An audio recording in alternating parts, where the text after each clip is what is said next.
Buongiorno, sono Maratona e oggi vorrei parlarvi del Padrino. On a tous déjà entendu parler du film Le Parrain. Certains disent que c'est pas mal, mais que c'est long et qu'il n'y s'y passe pas grand chose. J'aimerais aujourd'hui changer cette idée reçue et vous donner l'envie de voir ou de revoir ce film. Pour moi, c'est un chef-d'œuvre, pas parce que le jeu d'acteur est impeccable, pas parce que le scénario est bien écrit, mais simplement pour son esthétisme. Les couleurs, les valeurs de plan, toute l'histoire tient dans l'interprétation de son image.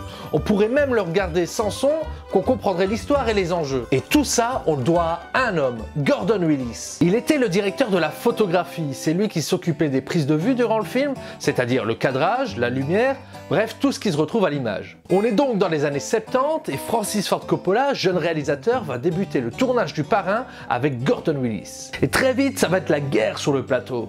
C'est la guerre, mon général! Car notre ami Gordon est un petit nerveux qui sait ce qu'il veut et qui n'a pas peur d'imposer ses idées face à un Francis Ford Coppola débutant. Pour lui, chaque plan doit avoir un sens, il faut de l'esthétisme, pas de place pour l'inutile. De plus, pas de machine moderne, tout se fait à l'ancienne, pas de zoom, pas de grue, sauf exception pour la scène de tentative d'assassinat sur Don Corleone.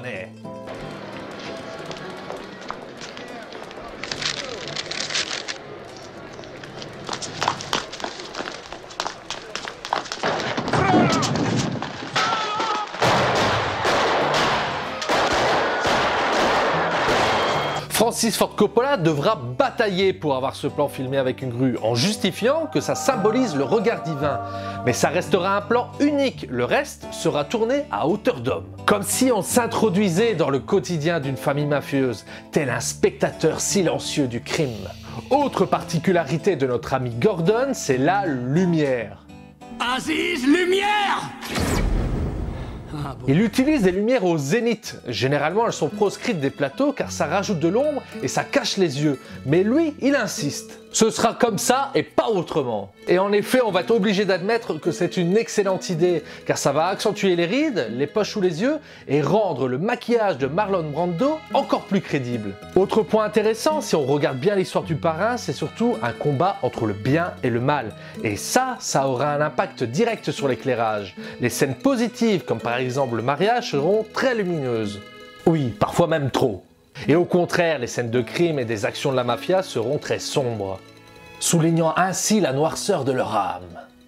Gordon Willis va pousser le vice encore plus loin en assombrissant volontairement le plateau pour que le labo qui développe les rushs vidéo ait le moins de marge de manœuvre possible.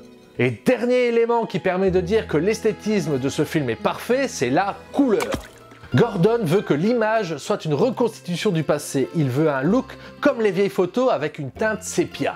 Tous les plans en rapport avec l'Italie auront donc cette particularité, ainsi que ce New York, soulignant ainsi le lien avec leurs racines familiales. Tandis que les plans à Los Angeles seront colorés normalement, voire même un peu saturés, soulignant ainsi que cette ville est celle du paraître. Avec son travail sur la trilogie du Parrain, Gordon Willis influencera de nombreux futurs directeurs de la photographie et restera une référence dans le métier. Voilà, c'est terminé pour aujourd'hui. N'hésitez pas à me mettre en commentaire quel film vous aimeriez que j'analyse pour vous. Moi c'est Marathon, je fais des vidéos, je parle de musique, de cinéma et de pop culture. Je vous donne rendez-vous demain. Ciao!